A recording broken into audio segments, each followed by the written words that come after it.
In today's episode of Build a Better Body, we're going to be talking about how to build up a better digestive system by sleep.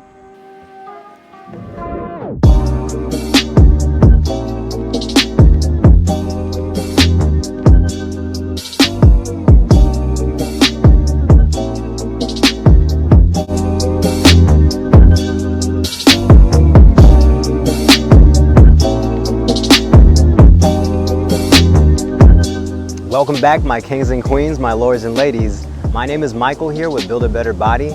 And today at Build a Better Body, we're going to be talking about how to build up a better body, how to build up a better digestive system by sleep. Albert Einstein once said, "We cannot solve problems with the same level of thinking we used when we created them." The scriptures say, "My people perish for a lack of knowledge." So today at Build a Better Body, the intent of Build a Better Body is to equip you kings and you queens with the information to build up your body and give yourselves the royal treatment that you deserve by sleep. There may be no such thing as dying from old age.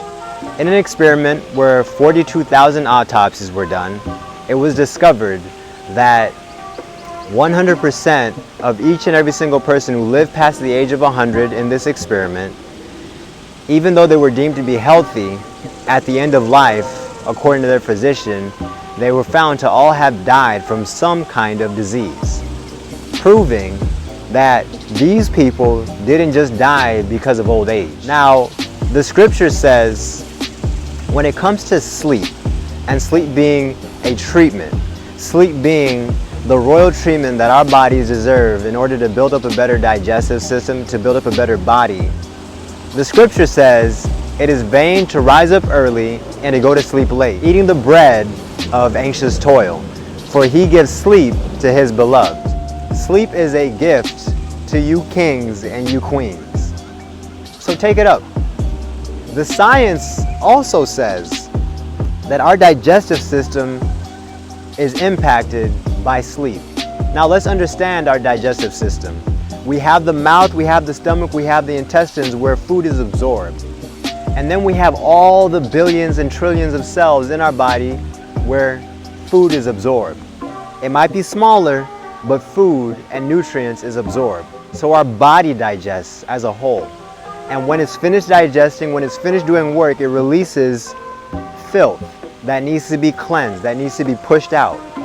The body has mechanisms of doing this throughout, but the brain can only do this while sleeping, right? So the brain actually gets smaller because it's inside an immovable casing called the skull.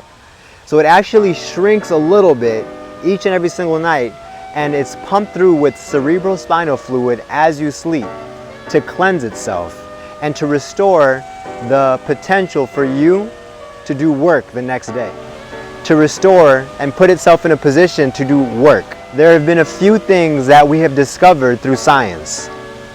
We actually release something called leptin, ghrelin, and endocannabinoids.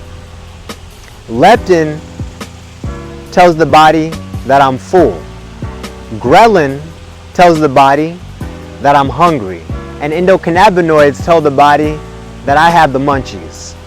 If you remember the word cannabis, you'll remember the word cannabinoids is associated with people who do cannabis and feel very hungry afterwards.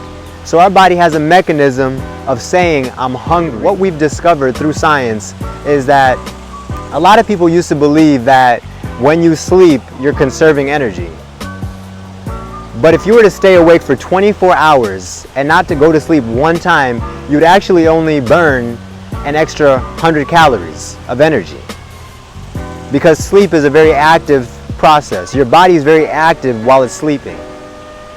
All we do when we sleep is restore the body to a position to be able to push out energy absorbed. Now, what has been discovered is that when we fail to get the rest, when we fail to give ourselves the royal treatment that we deserve through sleep, we actually release less leptin, which says, I'm full, so we feel less full, and we release more ghrelin, which says I'm hungry, so we feel more hungry, and we release endocannabinoids saying we have the munchies.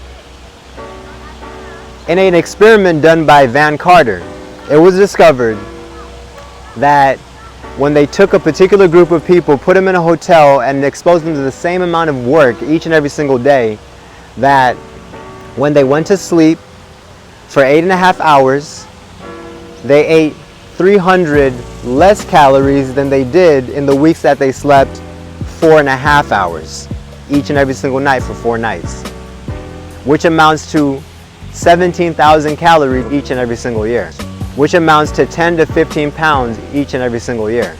And many of us can relate with an extra 10 pounds each and every single year, just because we didn't give ourselves the royal treatment that we deserve by sleep. They also found that when we slept 4 to 6 hours each night, they found that people actually longed after calorie-dense foods, meaning foods high in simple sugars, meaning an extra few pounds each and every single month, each and every single year, each and every single day.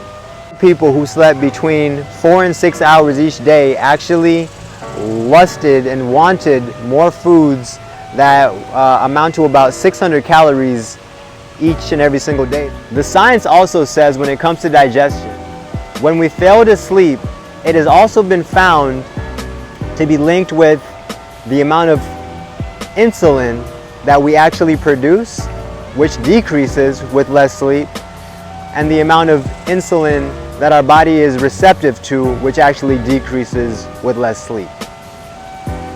They did an experiment. After 4 nights of sleeping 4 hours, they found that there was a 40% reduction in our sensitivity to insulin, which meant more circulating sugar inside our blood. Let's understand why the body does this. So the most vital organ in the body is the brain. When the brain has not been cleansed after a night of sleep, it pumps more resources to it, right? Increasing the blood pressure to the brain, increasing the amount of nutrients to the brain, because it's being asked to do a job that it hasn't been prepared to do. So it needs a little more sugar. That's why we take our coffee. That's why we take our caffeine. That's why we take our endocannabinoids. We say we're more hungry. Our ghrelin, we say we're more hungry. And our leptin, less, we say we're less full. So we have more sugar available for the brain, which has not been put in a position to work. It hasn't been prepared to do because it hasn't gotten the necessary rest to reposition itself to attack the day. So again, the scripture says, it is vain to rise up early and to go to sleep late, eating the bread of anxious toil, because he gives sleep to his beloved. So the encouragement today for you kings and you queens is to give yourselves the royal treatment that you deserve by sleeping. An ounce of prevention is better than a pound of cure. Albert Einstein once said, we cannot solve problems with the same level of thinking we used when we created them. So I ask that you receive this information, carve out a little more time to rest, to give yourself the royal treatment that you deserve, because you're a king, you're a queen, you're royalty. Remember to tune in next week as we talk about how to build up a better digestive system through exercise. If this information was impactful for you, I invite you to share it with someone you esteem as royalty, someone deserving of royal treatment. Thank you for watching.